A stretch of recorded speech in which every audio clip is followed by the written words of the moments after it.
Friends, welcome to my channel রিয়ার রান্নাঘর।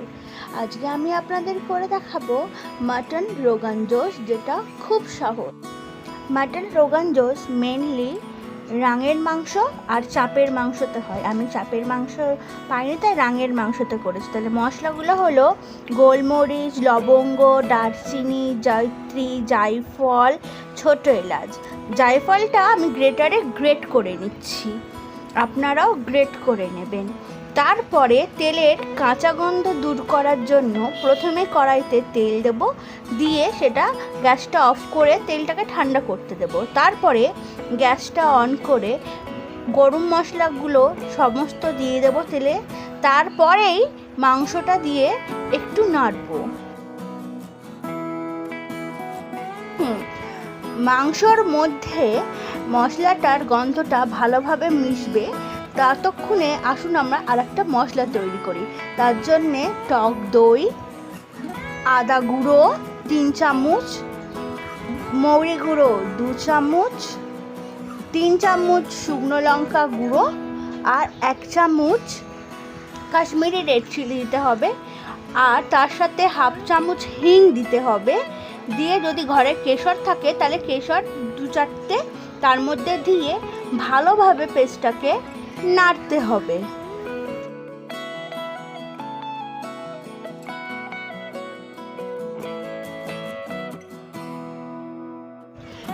পেস্টটা তৈরি হয়ে গেলে মাংসটাকে আর একটু নেড়ে পুরো পেস্টটা ওই মাংসটার মধ্যে দিয়ে ভালোভাবে নাড়াতে হবে।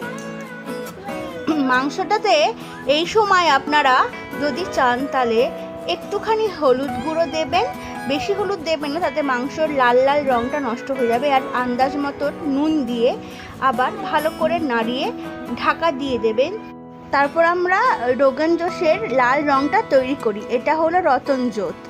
রতনজোতটা একটা বাটিতে হালকা সাদা তেল দিয়ে একটুখানি দিয়ে দিলে দেখবেন কি সুন্দর লাল রঙ বেরিয়ে আসছে। সেটা সাইডে রেখে আবার তরকারিটাকে ভালোভাবে কষাতে হবে।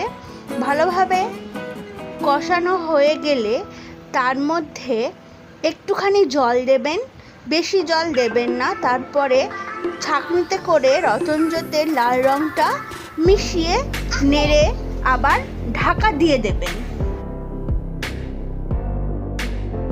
পুরো রান্নাটা আপনারা লো হিটেই করবেন। রতনজোতটা দিয়ে ভালো করে ঢাকা দিয়ে দেবেন। ঢাকা দেওয়ার পর মাংসটা যদি ভালো হয় তাহলে 1 ঘন্টার মধ্যে আপনার রোগান জোশ রেডি হয়ে যাবে। যদি না হয় তাহলে আর একটু সময় দিয়ে ভালো করে মাংসটাকে ফোটাবেন।